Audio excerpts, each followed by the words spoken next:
Marco എന്ന hit ചിത്രത്തിലൂടെ നമുക്ക് മലയാളത്തിൽ കൂടുതൽ സജീവമായ, കൂടുതൽ പ്രശസ്തനായ താരമാണ് ഉണ്ണിമുകുന്ദൻ. ഉണ്ണിമുകുന്ദൻ മുൻപ് ജയ് ഗണേഷ് എന്ന സിനിമയിൽ മഹിമയുടെ നായകനായി അഭിനയിച്ചിട്ടുണ്ട്. അല്ലെങ്കിൽ ഉണ്ണിമുകുന്ദന്റെ നായികയെ മഹിമ നമ്പ്യാർ എത്തിയിട്ടുണ്ട്. എന്നാൽ വർഷങ്ങൾക്ക് മുൻപ് മഹിമയെ ബ്ലോക്ക് ചെയ്തൊരു സംഭവം ഉണ്ടായിട്ടുണ്ട്. അത് ഇടയ്ക്ക് സോഷ്യൽ മീഡിയയിൽ വലിയ രീതിയിൽ ചർച്ചയായി മാറിയിരുന്നു. ആ സംഭവത്തെക്കുറിച്ച് ഒന്നുകൂടി പറയുകയാണ് ഉണ്ണിമുകുന്ദൻ. ഇതിന്റെ തുടക്കമുണ്ടല്ലോ, പ്രശ്നങ്ങളൊന്നും ഉണ്ടായിട്ടില്ല. എന്നിട്ട് നമുക്ക് കഥയിലേക്ക് പോകാം. യെസ്.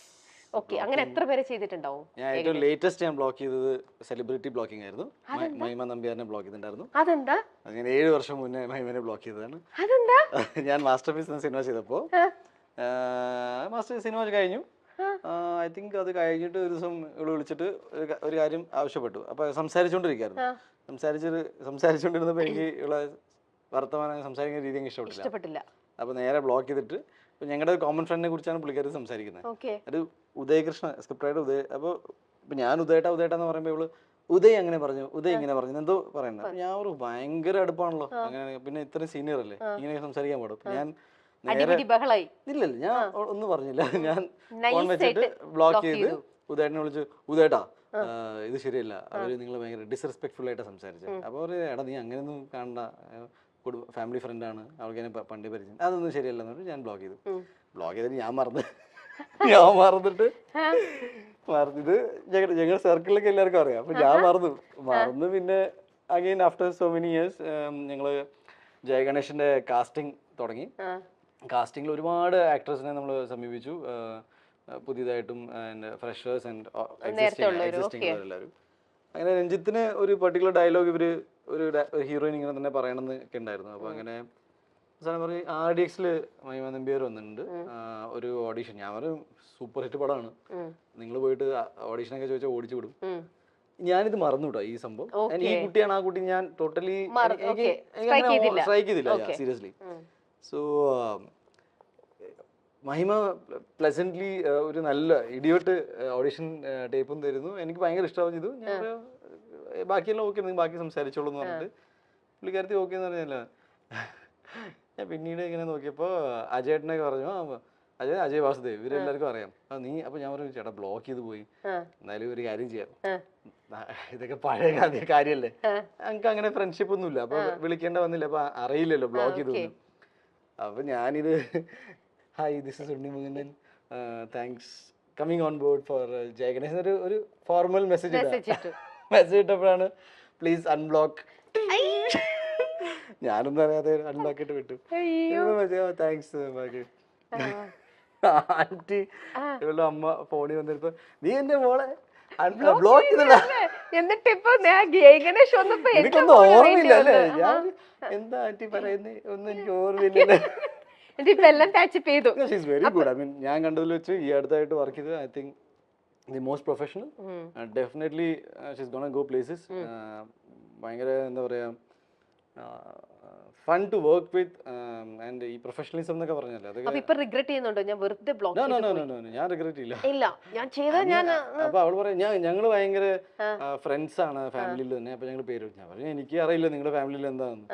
അപ്പൊ ഞാൻ നമ്മളെ സ്റ്റാൻഡ് പിടിച്ച് കട്ടക്ക് പറഞ്ഞതില് തന്നെ ഇതാക്കിട്ട് നിന്നു.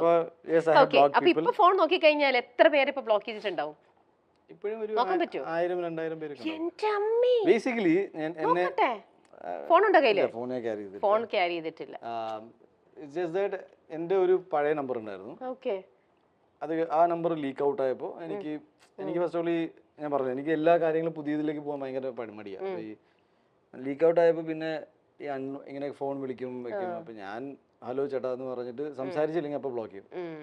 ഇത്രേ ഉള്ളൂ. അപ്പൊ ഇങ്ങനെ ചിലപ്പോ ചിലര് അങ്ങനെ 1000-2000 പേരോ എന്റെ ഞാൻ ഓർമ്മയിൽ ചെക്ക് ചെയ്തപ്പോ more than 2000 ഉണ്ടായിരുന്നു. എനിക്ക് പിന്നെ ഈ ഹായ് എന്ന മെസ്സേജ് എനിക്ക് ഇഷ്ടമല്ല. അപ്പൊ ഇനി ആൾക്കാര് മെസ്സേജ് അയക്കുമ്പോ ശ്രദ്ധിച്ചോണം, ഉണ്ണി മൂന്നിന് ഹായ് എന്നൊരു മെസ്സേജ് ഇടാനേ പാടില്ല. എന്തായാലും ഹായ് ഇടല്ലേ, ഹായ് ഞാൻ ഇന്ന ആളാണ്, ഇന്ന ആവശ്യത്തിനാണ് മെസ്സേജ്. ബിക്കോസ് അൺനോൺ നമ്പർ ആണ്, നമുക്ക് അറിയില്ല എന്താ എങ്ങനെയാണ്. അപ്പൊ ഇൻട്രൊഡക്ഷൻ തന്നു കഴിഞ്ഞാൽ ഹായ്ക്ക് പിന്നെ ഞാൻ ഹായ് സുഖാണോ ഇല്ല സുഖമല്ല എന്ന് പറഞ്ഞു കഴിഞ്ഞാൽ അപ്പൊ ഞാൻ അപ്പൊ എല്ലാവർക്കും മനസ്സിലായി. ഇനി ആരെങ്കിലും ഫോൺ എടുത്ത് മെസ്സേജ് അയക്കാൻ നോക്കി കഴിഞ്ഞാൽ അപ്പൊ നമ്മളെ ബ്ലോക്ക് ചെയ്ത് കളയും. പിന്നെ അങ്ങോട്ട് എനിക്ക് ഫോണിൽ ഏറ്റവും ഇഷ്ടമുള്ള ഫീച്ചർ അത് തന്നെയാണ്, എന്താ ബ്ലോക്കിംഗ്. ഞാൻ ഫോണിലെ വേറൊരു കാര്യം ചോദിക്കട്ടെ, ഈ ഫോണിൽ ഉണ്ണിയായിട്ട് സംസാരിച്ചു കഴിഞ്ഞാൽ ഏറ്റവും കൂടുതൽ ഉണ്ണിയുടെ ആൻസറും ഈ ഭയങ്കര പിശുക്ക മെസ്സേജിന് റിപ്ലൈ അയക്കാനായിട്ട് എല്ലാത്തിനും ഓരോ സ്റ്റിക്കേഴ്സ് ഇങ്ങോട്ട് ഇട്ട് തന്നുകൊണ്ടിരിക്കുക. എന്ത് ചോദിച്ചാൽ അതിനെല്ലാം സ്റ്റിക്കർ കുട്ടനാണ് അല്ലേ? സ്റ്റിക്കറിലൂടെ ഞാൻ ഒരു മണിക്കൂർ വേണമെങ്കിൽ എനിക്ക് സ്റ്റിക്കറിൽ അപ്പൊ ആ ഒരു നമ്മുടെ ആക്ട് ഫേവറേറ്റ്സിലേക്ക് ഇടില്ലേ, അതിനകത്ത് എത്ര സ്റ്റിക്കേഴ്സ് ഉണ്ടാവും? ഒരുപാട് എനിക്ക് അറിയാം. അപ്പൊ ഞാൻ ഓരോരുത്തർക്ക് റിപ്ലൈ അയക്കണമെങ്കിൽ എപ്പോഴും ഒരേ സ്റ്റിക്കർ തന്നെ അടിയിലേക്ക് സ്ക്രോൾ ഡൗൺ ചെയ്തിട്ട് വേറെ വേറെ വേറെ വേറെ ഇടും.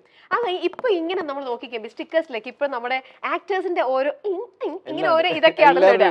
അപ്പൊ അത് കാണുമ്പോഴേ എന്താ ഇപ്പൊ ഉണ്ണിയുടെ തന്നെ ഒരു ഫേസിലേക്ക് വരുന്നു. അതുകൊണ്ട് ഞാൻ സേഫ് ആയിട്ട് നിക്കണമെന്ന് ഒന്ന് ആലോചിക്കുക. ഉണ്ണിയുടെ തന്നെ ഒരെണ്ണം ഈ എന്തെങ്കിലും വെച്ചിട്ടാണെങ്കിൽ അത് എന്ത് ചെയ്യും ഉണ്ണി? അത് ഇടുവോ? അത് പോസിറ്റീവ്. ഇപ്പൊ മാളികപ്പുറത്തിലൊക്കെ നല്ല കുട്ടനായിട്ടും സ്വാമിയായിട്ടും ഒക്കെ ഇങ്ങനെ. അതേതാ അലമ്പ് സ്റ്റിക്കർ ഇഷ്യൂ? ഞാൻ നോക്കട്ടെ, കണ്ടുപിടിച്ച് നോക്കട്ടെ. ഈ അലമ്പ് സ്റ്റിക്കർ ഇട്ട് തരും. ഞാനിനി എല്ലാവർക്കും അത് ഇട്ട് കൊടുത്തോണ്ടിരിക്കും. ഓക്കെ, അത് അപ്പൊ വരുന്ന ഒരു ഫീൽ എന്താ ഉണ്ണി? വളരെ കംഫർട്ടബിൾ ആയ ആൾക്കാരോട് ഞാൻ. പിന്നെ ഒരുപാട് പേർക്ക് ഇത് ഇഷ്ടമല്ല, സ്റ്റിക്കേഴ്സ് നിങ്ങൾ സീരിയസ് അല്ല. ഞാൻ അപ്പൊ തന്നെ പിന്നെയും സ്റ്റിക്കർ ഇടും, ചൂട് കൂടാൻ. ഞാൻ ഇങ്ങനെയാണ്. Of course not with everyone. എനിക്ക് അത്രയും കംഫർട്ടബിൾ ആയിട്ടുള്ള ഒബ്വിയസ്ലി അല്ലാത്തവരോട് നമ്മൾ അങ്ങനെ ഇതാവില്ല. ഓക്കെ, നമുക്ക് അടുത്ത ചോദ്യത്തിലേക്ക് പോകാം. ഉണ്ണിക്ക് ഇപ്പോൾ അടിക്കടിക്ക് ഇന്റർവ്യൂസിലെല്ലാം ഉണ്ണി പറയുന്നുണ്ട്, എനിക്ക് ഇതേ കല്യാണപ്രായമായി, ഞാൻ കിളവനായിക്കൊണ്ടിരിക്കുകയാണ്, ഞാൻ ഇതായിക്കൊണ്ടിരിക്കുകയാണ്. ഉണ്ണി പറയാറുണ്ട്. ഇപ്പൊ തന്നെ എന്നോട് എത്ര തവണ പറയണു. ഉണ്ണി ഏതെങ്കിലും മാട്രിമോണിയിൽ പേര് രജിസ്റ്റർ ചെയ്തിട്ടുണ്ടോ? ഞാൻ എന്റെ ഫ്രണ്ട് ചെയ്തിട്ടുണ്ടായിരുന്നു. അത് ഉണ്ണി പറഞ്ഞു ജയിച്ചതല്ലേ? അല്ലല്ല, ആക്ച്വലി സംഭവം കാണിക്കാദ്യം. ഞാൻ ചെയ്തിട്ടില്ല. നോ. എന്നാലും ഉണ്ണി പറഞ്ഞു ജയിച്ചിട്ടുണ്ട്. നോ, പക്ഷേ സംഭവിച്ചിട്ടുണ്ട്. സംഭവിച്ചിട്ടുണ്ട്. നമുക്ക് ഇനി ആ കഥയിലേക്ക് പോകാം. അപ്പൊ ഫ്രണ്ട്സ് എല്ലാരും കല്യാണം കഴിച്ചു, കുട്ടിയായി, കുടുംബമായി, അവരുടെ മക്കളുടെ കല്യാണം ആവാറായിട്ടുണ്ടാവും. എന്താ നിങ്ങൾ പെട്ടെന്ന് കഴിച്ചു? അപ്പൊ എനിക്ക് എന്റെ പങ്കാളിത്തം അതിൽ ഇത്രേ ഉണ്ടായിരുന്നുള്ളൂ. ഞാൻ പറഞ്ഞു ഇതെങ്ങനെയാണ് എന്റെ പരിപാടിയൊക്കെ? അപ്പൊ പറഞ്ഞു ഒരു പ്രൊഫൈലിലാക്കി. അപ്പൊ ഇവന്റെ വൈഫ് ഉണ്ട്. അപ്പൊ നമുക്ക് ഇന്ന ആളാണെന്ന് പറയുമ്പോൾ അതിന്റെ ഒത്തന്റിസിറ്റി വരിക. ഞാൻ പറഞ്ഞു എന്നാ ഒരു കാര്യം ചെയ്യും, ആളെ മനസ്സിലാവാത്ത രീതിയിൽ ഒരു ഫോട്ടോ ഇട്. എന്നിട്ട് ഇങ്ങനെ ഫോട്ടോ ആകെ അലമ്പായി പോകുന്ന ഈ പണി എന്ത് ചെയ്ത ഒരു ഫോട്ടോ എടുത്ത് ഇങ്ങനെ ബ്ലർ ചെയ്യില്ലേ, ഈ ബ്ലർ ചെയ്തിട്ട് എന്റെ ഫോട്ടോ വെച്ചു. പക്ഷെ ഇത് എങ്ങനെ നോക്കിയാലും ഞാനാണെന്ന് മനസ്സിലാവും. മനസ്സിലായോ? അപ്പൊ പിന്നെ 4-5 പേര് എനിക്ക് അയച്ചത് ഇത് നീയല്ലേ എന്ന് പറഞ്ഞിട്ട്. അപ്പൊ ഞാൻ പറയില്ല, അപ്പൊ ഞങ്ങൾ റിമൂവ് ചെയ്തു. അത് ആണോ? അപ്പൊ അതിനകത്തൊന്നും വെയിറ്റ് ചെയ്ത് നിന്നില്ല? അമ്മയും അച്ഛനും വേറെ ഇത് അപ്ലോഡ് ചെയ്തിട്ടോ മാട്രിമോണിയിലൊന്നും കൊടുക്കോ? ഞങ്ങൾ ഡെസ്പെറേറ്റ് ഇതൊക്കെ കളി. ഞാൻ 8ാം ക്ലാസ്സിൽ മാട്രിമോണിയിൽ കൊടുത്ത ആളാണ്. അപ്പൊ ഇവര് കൃത്യം 8ാം ക്ലാസ്സിൽ മാട്രിമോണിയിൽ ആ വർഷമാണ് ആദ്യമായിട്ട് നമുക്ക് കമ്പ്യൂട്ടർ ക്ലാസ്സസ് തുടങ്ങിയത്. ഫസ്റ്റ് ട്രൈ ചെയ്തതാണ്. കയ്യൊന്ന് കാണിച്ച് വെറുതെ അല്ല, ഫ്രീ അക്കൗണ്ട് ഉണ്ടായിരുന്നു അതില്. അപ്പൊ എല്ലാരും ഇങ്ങനെ അന്നത്തെ ഫേക്ക് നെയിം ആയിരുന്നു അത്. ഉണ്ണികൃഷ്ണൻ. വയസ്സ് എത്ര കൊടുത്തു? ഞങ്ങൾ 14 18 ചെയ്യാൻ പറ്റുള്ളൂ. അപ്പൊ ഇതിലുള്ള ഗുണം എന്ന് വെച്ചാൽ ഒരു നമ്പർ കൊടുത്തു.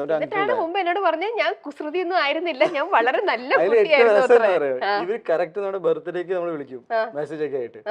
അപ്പൊ നമ്മള് ആരെങ്കിലും ഒരാൾ വിളിക്കുന്നുണ്ടല്ലോ ഇവര് വിളിച്ചുകൊണ്ടിരിക്കണ്ടാവും. എന്നിട്ട് അന്ന് പ്രപ്പോസൽസ് എല്ലാം വന്നോ? ഇത് ക്ലാസ് റൂമിൽ പോകുമ്പോൾ മാത്രം നമുക്ക് തമാശക്ക് ചെയ്യുന്നതാണല്ലോ, എന്നാലും അതിനനുസരിച്ചിട്ട് ആൾക്കാർ അങ്ങനെ ചിന്തിച്ചിട്ടല്ല. നമ്മളൊരു രസത്തിന് ഫൺ സേക്ക് എന്തെങ്കിലും അന്ന് ആകെ അതൊക്കെ ചെയ്യാൻ അറിയുള്ളൂ. അതുകൊണ്ട് ആ പരിപാടി അതങ്ങ് ചെയ്തു അല്ലേ?